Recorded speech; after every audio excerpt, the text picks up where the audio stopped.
करेंगे find A and B. First part है √3 - 1 upon √3 + 1। यहाँ पर हमें ए और बी की वैल्यू फाइंड आउट करनी है। ओके, तो सबसे पहले हमारे पास जो ये है लेफ्ट साइड है √3 - 1 √3 + 1, इसे हम रैशनलाइज करेंगे। रैशनलाइज में क्या करते हैं, डिनोमिनेटर देखते हैं। यदि डिनोमिनेटर में यहाँ पर प्लस है तो हम क्या लगाते हैं, माइनस लगाते हैं। यदि बाई चांस डिनोमिनेटर में यहाँ माइनस होगा तो हम क्या करेंगे, प्लस से करना है। तो न्यूमिनेटर और डिनोमिनेटर दोनों को ही आपने क्या करना है, न्यूमिनेटर और डिनोमिनेटर दोनों को ही आपने √3 - 1 से क्या करना होता है, मल्टीप्लाई। तो यदि यहाँ प्लस है तो माइनस से करना है दोनों साइड, न्यूमिनेटर को भी और डिनोमिनेटर को भी। यदि यहाँ माइनस होता है तो किससे करते हैं, प्लस से। अब आपके पास देखिए क्या आ गया, ये √3 - 1 2 टाइम्स आया तो मतलब होल स्क्वायर हो गया इसका। और ये क्या आ गया, √3 + 1 और √3 - 1। देखिए अब हम कैसे फॉर्मूला देखेंगे, कौन सा फॉर्मूला देगा। देखो ए और ये बी, a - b का होल स्क्वायर। और नेक्स्ट देखिए a + b और a - b। तो हम सबसे पहले कौन सी आइडेंटिटी यूज करेंगे, a - b का whole square that is equal to a² + b² - 2ab। Yes बेटा।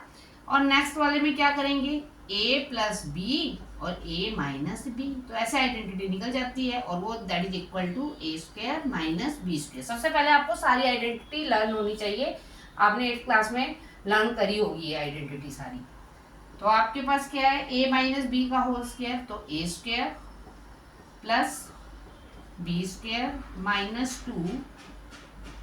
2ab upon a + b a - b। तो वो क्या है बेटू, a² - b²। अब देखो आपके पास क्या है, √3 का स्क्वायर तो कितना आ गया आपके पास 3, 1 का स्क्वायर तो 1 और -2√3। नीचे क्या आ गया आपके पास, √3 का स्क्वायर तो क्या होगा आपके पास 3 और -1।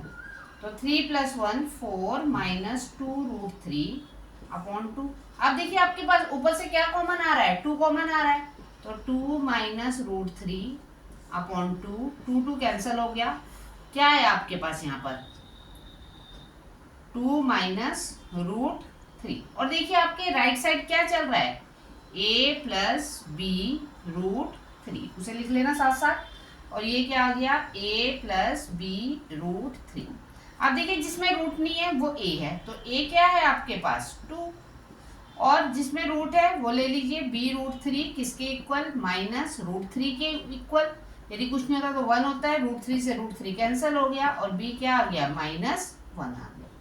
तो a की वैल्यू आ गई 2 और b की वैल्यू आ गई -1। इसका सेकंड पार्ट देखिए आपके पास, इसका सेकंड पार्ट है, उसमें हम हमारे पास वैल्यू है, हम ले लेते हैं उसमें 3 - √5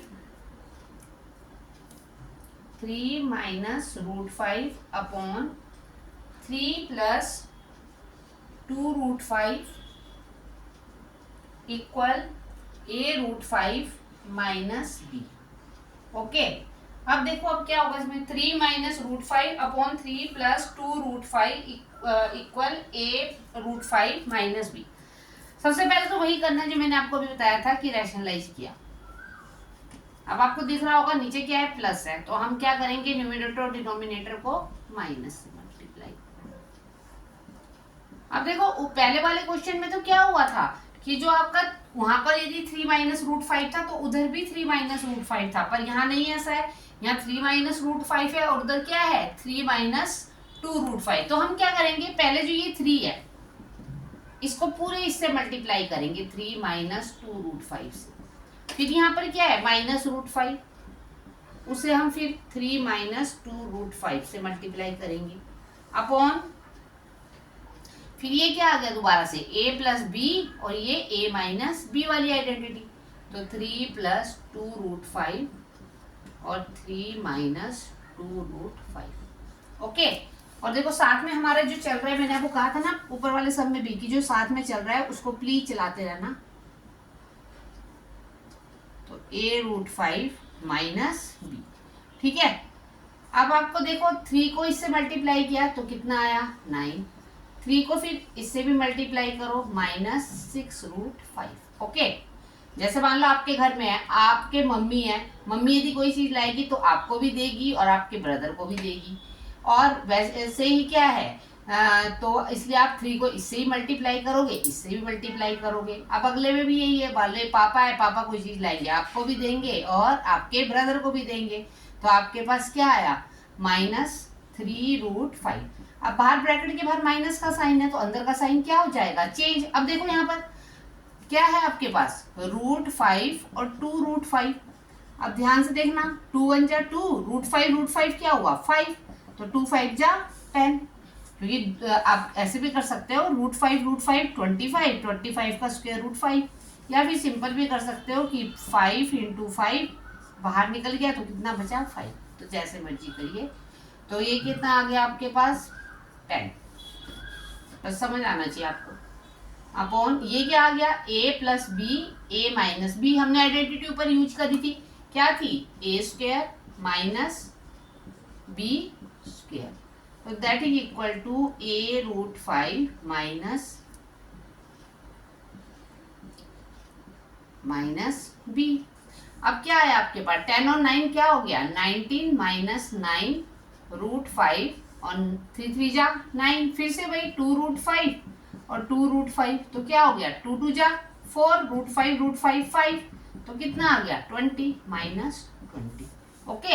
अब बेटा जी आप लोगों के पास क्या आया, a√5 - b, तो 19 - 3 9√5 अपॉन -11 और a√5 - b। अब हम इसको अलग अलग करके लिख लेते हैं, मीन्स 19 माइनस, पहले हम माइनस कॉमन ले लेते हैं, ऊपर वाले से माइनस कॉमन ले लिया आपने, तो ये कितना आ गया -19 और ये क्या हो गया +9√5 और -11, तो माइनस से माइनस, क्योंकि डिनोमिनेटर कभी माइनस में नहीं रहने देते।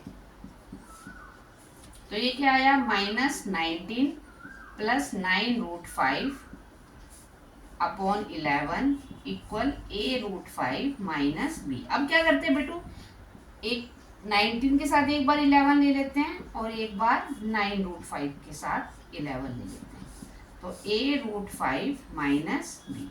अब आपके पास क्या है, a√5 जो रूट वाले हैं वो आप इकट्ठे ले लीजिए और जिसमें रूट नहीं है वो अलग ले लीजिए। तो रूट किसके साथ है, 9√5 के साथ, तो ये कैंसिल हो गया। तो a क्या आ गया आपके पास 9/11, तो दैट इज योर आंसर। और दूसरा आपके पास क्या है, -b equal -19/11, minus minus cancel, और b कितना आ गया आपके पास 19/11। तो आपके पास a की वैल्यू आ गई 9/11 और b की वैल्यू आ गई 19/11, तो that is your answer. Okay.